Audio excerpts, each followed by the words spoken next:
Bonjour à tous. Je vais vous parler aujourd'hui de la mort. La mort.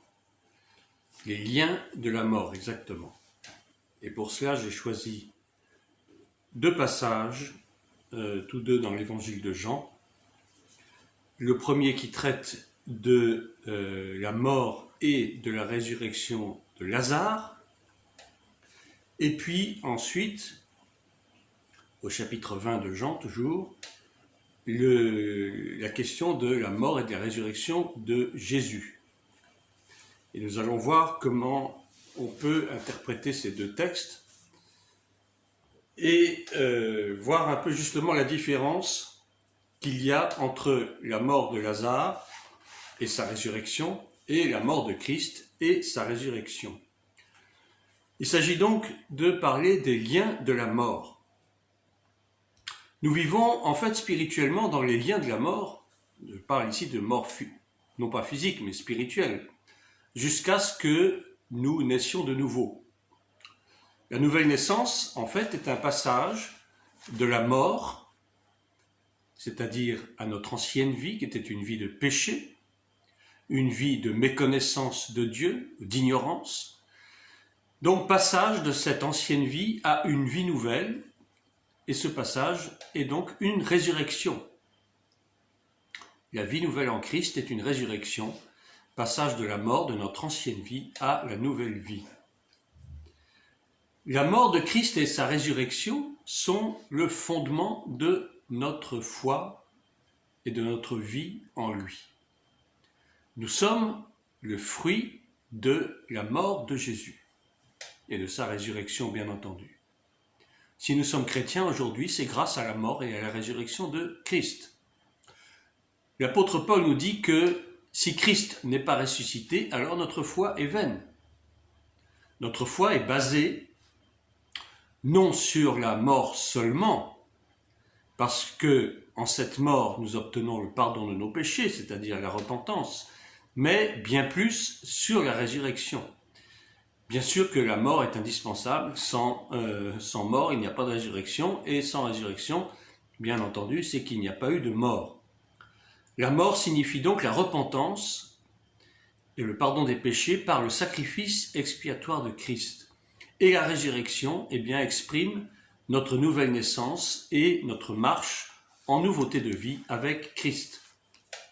Étymologiquement, le mot résurrection comporte un préfixe ré ou re qui signifie un recommencement et le verbe susciter, susciter qui veut dire provoquer. Donc la résurrection, c'est une nouvelle suscitation, c'est-à-dire quelque chose de nouveau qui naît à partir de quelque chose qui est mort. La parole de Dieu nous dit que si le grain de blé mis en terre ne meurt, il ne peut produire du fruit. Quand on veut produire une semence, quand on veut produire un fruit ou un légume, on est obligé de mettre en terre une semence et cette semence forcément va mourir, va pourrir en terre pour qu'un germe nouveau puisse naître. C'est un peu cela ce qui se passe dans notre vie spirituelle. Il n'y a pas de résurrection sans qu'au préalable, bien sûr, il y ait mort. En médecine, on parle de réanimation ou de ressuscitation, c'est un mot qui est très utilisé. Mais en réalité, il n'y a pas eu véritablement de mort. Il y a simplement, un endormissement, une mise en sommeil des fonctions vitales pendant un certain temps, qui peut être plus ou moins long. Et lorsque la personne se réveille, on dit que la personne, non pas est ressuscitée, mais revient à la vie, en quelque sorte, bien qu'elle n'ait pas été morte véritablement. Seulement, ses fonctions vitales ont été en sommeil. La véritable résurrection, qui est donc le passage de la mort à la vie, est un phénomène surnaturel, qui ne vient que de Dieu et non pas de l'homme. Alors, donc, comme je vous le disais au préalable, nous allons voir deux types de résurrection, celle de Lazare et celle de Jésus, et nous allons considérer quelles sont les différences. Déjà, leur point commun, déjà que ces deux résurrections sont bien sûr d'origine divine, donc surnaturelle. La différence, ou je dirais plutôt les différences, nous les voyons sur plusieurs niveaux. Lazare est mort, probablement de maladie, puisqu'on dit que cette maladie n'est point à la mort. En réalité, Lazare est mort effectivement bien de maladie, et c'est ce que nous trouvons dans le passage de Jean, au chapitre 11, que je vous lirai ensuite. Et il a été inhumé selon les coutumes juives, c'est-à-dire avec des bandelettes. Il a été embaumé avec des aromates, on a lavé son corps, on a mis un voile sur son visage et on l'a mis dans un sépulcre. C'est ce que nous trouvons donc dans le chapitre 11 de Jean, que je vous lis maintenant, pas depuis le début, mais à partir du verset 39. Jésus dit « ôtez la pierre ».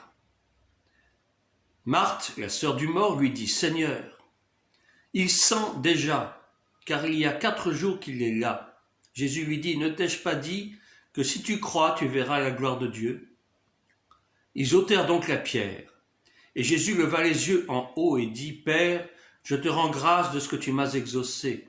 Pour moi, je savais que tu m'exauces toujours, mais j'ai parlé à cause de la foule qui m'entoure, afin qu'ils croient que c'est toi qui m'as envoyé. » Ayant dit cela, il cria d'une voix forte « Lazare, sors !» Et le mort sortit, les pieds et les mains liés de bandes, et le visage enveloppé d'un linge. Jésus leur dit « Déliez-le et laissez-le aller. » Vous voyez donc, Lazare sort du tombeau à l'injonction de Jésus, mais il sort en étant toujours lié de ses bandes, des pieds à la tête. Jésus a opéré un miracle de résurrection et Lazare est véritablement sorti du tombeau, mais il était toujours lié. Ses pieds, ses mains étaient attachés ainsi que tout le reste du corps. Il était en quelque sorte momifié. Ensuite, il a fallu le délier pour qu'il reprenne une vie normale. Seulement, il aura dû déjà mourir. Il est mort donc une première fois, il est ressuscité, et ensuite il faudra qu'il meure une seconde fois plus tard, afin de connaître enfin la véritable et définitive résurrection qui est semblable à celle de Christ. Eh bien, c'est pour nous ce qui se passe en réalité spirituellement. Avant la nouvelle naissance, nous sommes donc comme morts, c'est ce que je vous disais au début, tels que Lazare, mais nous étions morts spirituellement bien sûr et non pas physiquement, parce que nous vivions dans le péché. C'est ce que nous dit Romains 3, verset 23, car tous ont péché et sont privés de la gloire de Dieu.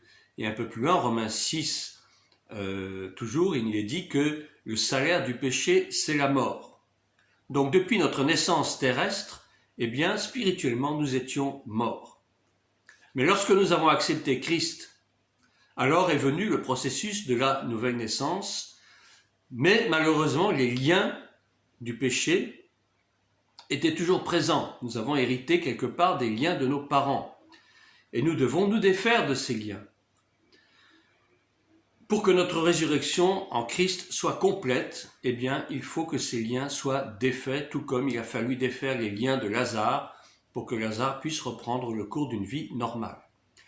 La résurrection de Christ, maintenant, eh bien, n'a effectivement pas grand-chose à voir avec celle de Lazare. Et je vous lis à titre informatif, mais vous connaissez certainement déjà ce passage, donc, qui nous est relaté en Jean 20.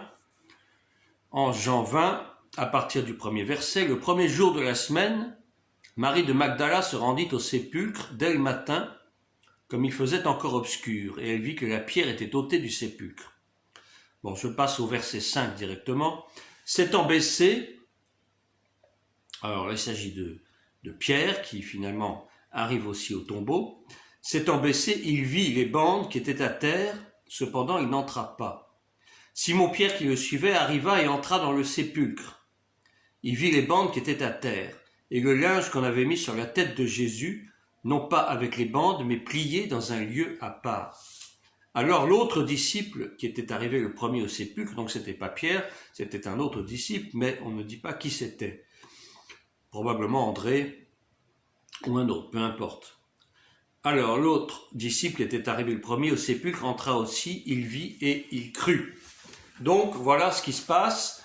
Les disciples arrivent au tombeau et constatent que les linges ont été soigneusement, les linges dont on s'était servi pour embaumer et pour momifier aussi le corps de Jésus avait été soigneusement rangé, roulé et mis à part dans un coin dans le tombeau. Eh bien, c'est très particulier parce qu'effectivement, Jésus était déjà ressuscité, mais ses liens étaient déjà ôtés depuis longtemps. La résurrection de Jésus l'a seulement fait passer d'un corps charnel à un corps glorieux, sans aucun intermédiaire. Il était la même personne, mais totalement changé, en un clin d'œil, sans laisser aucune trace. C'était la résurrection parfaite, cette résurrection que nous connaîtrons lors de la première résurrection. C'est cette résurrection donc que nous connaîtrons au dernier jour, ou bien si nous sommes enlevés.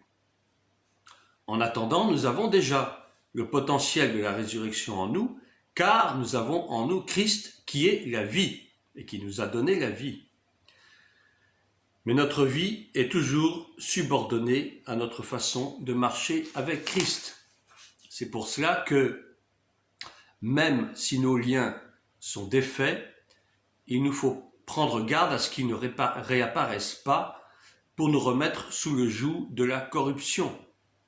Et c'est le processus de la sanctification que Christ n'a pas connu, bien entendu, puisqu'il est né déjà parfait, sans aucun péché. Il n'avait aucun lien, il n'a pas connu ce qu'était le péché, ce qu'on appelle le péché originel. Et son corps incorruptible, déjà dès la naissance, a été semé incorruptible dans la mort pour renaître, je dirais, encore plus incorruptible ensuite. Tandis que nous, nos corps corruptibles, seront semés corruptibles pour renaître incorruptibles.